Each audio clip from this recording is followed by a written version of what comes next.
ये इंडिकेटर हटा दो। देखो, इस एफवीजी को लिक्विडिटी स्वीप हुआ, एंट्री का परफेक्ट स्पॉट था, लेकिन तुमने क्या किया? आरएसआई का वेट किया। रिजल्ट, ये $3K का मूव मिस। 90% यूट्यूबर झूठ बोल रहे हैं, कहते हैं आरएसआई ओवरसोल्ड हो तो ही एफवीजी ट्रेड करो।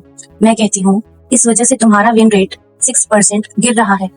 मेरे पास प्रूफ है, 100 ट्रेड्स का बैक टेस्ट। आज मैं बताऊंगी आरएसआई की जगह क्या यूज करना है। वीडियो एंड तक देखो, वरना अगली ट्रेड भी मिस हो जाएगी। चलो शुरू करते हैं। Welcome back to FVG mastery 2। अगर तुम नए हो तो सुनो, जहां हम बेसिक्स नहीं प्रो लेवल की बात करते हैं। 2 महीने पहले मैं भी यही गलती कर रही थी। हर एफवीजी के साथ आरएसआई चेक करती थी, एमएसीडी देखती थी। Result, 3 perfect FVG setups miss, $4K का प्रॉफिट हाथ से गया, क्योंकि मेरा दिमाग कहता था आरएसआई कंफर्म नहीं है। फिर मुझे पता चला 90% यूट्यूबर जो कहते हैं ना आरएसआई ओवरसोल्ड हो तो ही एंट्री लो, ये बात आधी सच है और आधी सच्चाई फुल झूठ से भी ज्यादा खतरनाक होती है, क्योंकि ये तुम्हें लॉस नहीं मिस्ड अपॉर्चुनिटीज देती है। तो आज इस वीडियो में हम 3 चीजें तोड़ के रख देंगे। नंबर 1, आरएसआई और एमएसीडी असल में करता क्या है। नंबर 2, ये कब तुम्हारा नुकसान करवाता है और एंट्री मिस करवाता है। नंबर 3, प्रो ट्रेडर्स जैसे मैं एंट्री के लिए असल में क्या दिखते हैं। और एंड में तुम्हें अपना $10K अकाउंट का 100 ट्रेड बैक टेस्ट दिखाऊंगी। नंबर्स झूठ नहीं बोलते। तो नोटबुक निकालो, क्योंकि डे 9 के बाद तुम इंडिकेटर्स को हमेशा के लिए छोड़ दोगे। चलो शुरू करते हैं प्रॉब्लम से। चलो प्रूफ देखते हैं। ये है बिटकॉइन का 1 आवर का चार्ट, डेट 12 अगस्त। देखो यहाँ प्राइस ने एक बुलिश एफवीजी बनाया, 3 कैंडल का गैप। इसके बाद प्राइस नीचे आई, इस एफवीजी को टैप किया और साथ में नीचे वाली लिक्विडिटी भी स्वीप कर ली। टेक्स्ट बुक परफेक्ट सेटअप था, ठीक।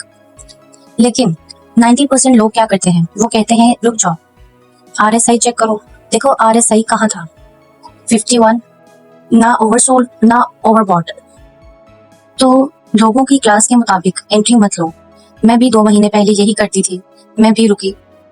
और फिर क्या हुआ देखो, प्राइस ने एफवीजी से पलट के सीधा $3K का मूव दिया 2 दिन में।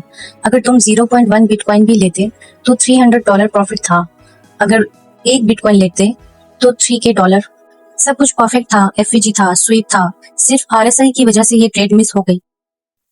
ये दर्द होता है भाई, पैसा स्क्रीन पे जाते हुए देखना। समझो बात को, एफवीजी क्या है? ये प्राइस का इम्बैलेंस है, मार्केट में गैप है, इसे फिल करना है। आरएसआई क्या है? ये मोमेंटम है, प्राइस कितनी तेज चल रही है, दोनों अलग चीजें हैं। एफवीजी को मोमेंटम की परमिशन की जरूरत नहीं होती। एफवीजी अपना काम खुद करता है, इम्बैलेंस फिल करना। तो रूल नंबर 1 याद रखना, एफवीजी प्राइस का काम, आरएसआई इंडिकेटर का काम। दोनों को मिक्स मत करो। अगर तुमने आरएसआई के चक्कर में एंट्री मिस की तो प्रॉब्लम आरएसआई में नहीं, तुम्हारी स्ट्रेटेजी में है। अब सवाल ये है, अगर आरएसआई नहीं तो प्रो लोग कंफर्मेशन के लिए क्या देखते हैं।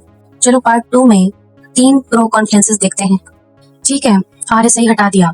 अब सवाल है, कंफर्मेशन लोगे किससे? ब्लाइंडली तो ट्रेड नहीं करेंगे ना। प्रो लोग ये 3 कॉन्फ्रेंसेस देखते हैं, आरएसआई को टच भी नहीं करते। पहला conference, FVG plus liquidity SVEEP. देखो ये NAS 100 का 5 मिनट चार्ट है। पहले प्राइस नीचे गई और बाय साइड लिक्विडिटी स्वीप की, ये विक देखो। उसके फौरन बाद प्राइस वापस आई और इस एफवीजी में बंद हुई। यहाँ एंट्री ली, स्टॉप लॉस लिक्विडिटी के नीचे और टेक प्रॉफिट 40 पॉइंट्स। लॉजिक क्या है? बैंक्स लिक्विडिटी लेते हैं, फिर एफवीजी फिल करते हैं। आरएसआई को इससे कोई लेना देना नहीं। टाइमिंग का राज यही है, ये है एंट्री का perfect timing. Conference number 2, FVG plus SMT divergence, मतलब स्मार्ट मनी ट्रैकर। सिंपल लफ्जों में 2 को रिलेटेड पेयर। देखो बिटकॉइन ने नया लो बनाया, लेकिन इथेरियम ने नया लो नहीं बनाया। ये डाइवर्जेंस है, मतलब स्मार्ट मनी वीक है। उसी वक्त बिटकॉइन ने एक 1 आवर एफवीजी भी बनाया था, दोनों मिल गए, high probability buy. Result, Bitcoin ने 2 घंटे में $1200 ऊपर मारा। आरएसआई ने क्या कहा? आरएसआई ओवरसोल्ड नहीं था, अगर वेट करते तो ये मूव भी मिस हो जाता। प्रो लोग पेयर से कंफर्मेशन लेते हैं, इंडिकेटर से नहीं। Number 3, FVG plus market structure shift. ये सबसे पावरफुल है। पहले मार्केट डाउन ट्रेंड में थी, लोअर लोज बन रहे थे, फिर अचानक एक मार्केट स्ट्रक्चर शिफ्ट हुआ, हर हाई बना। शिफ्ट के बाद प्राइस ने पीछे एक 4 आवर एफवीजी छोड़ दिया था। जब प्राइस वापस उस एफवीजी पे आई, वहीं से 1 वीक का स्विंग ट्रेड मिला। क्यों काम किया? क्योंकि ट्रेंड चेंज हो चुका था, एफवीजी अब सपोर्ट बन गया।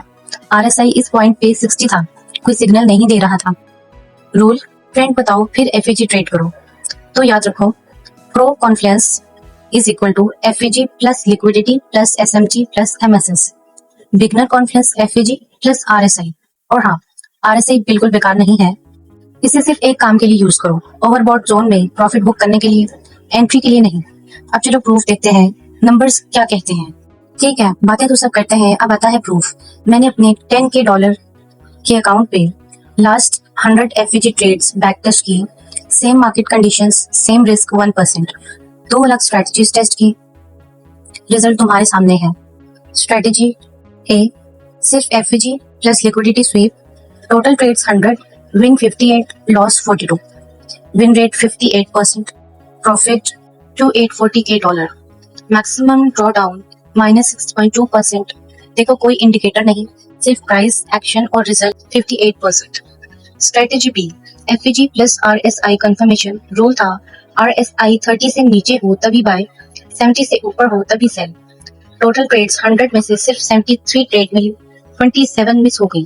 Win 38, loss 35, win rate 52%, profit $1210K, maximum draw down -8.1%, 6% का फर्क और $1630K का प्रॉफिट का फर्क। क्यों? क्योंकि आरएसआई ने 11 विनिंग ट्रेड्स मिस करवाई थी। ये देखो लिस्ट। रीजन सिंपल है, आरएसआई लैकिंग इंडिकेटर है, वो पीछे भागता है। जब तक आरएसआई ओवरसोल्ड होता है, स्मार्ट मनी एफवीजी से एंट्री लेकर निकल चुकी होती है, इसीलिए तुम लेट होते हो। और लेट एंट्री, कम आर मल्टीपल, नंबर्स झूठ नहीं बोलते। RSI, MACD optional, confluence mandatory. अगर तुम प्रो बनना चाहते हो तो इंडिकेटर्स का कचरा हटाओ, प्राइस, लिक्विडिटी, स्ट्रक्चर, बस यही $10K को $100K बनाएगा। तो भाई इंडिकेटर्स का झंझट छोड़ दो।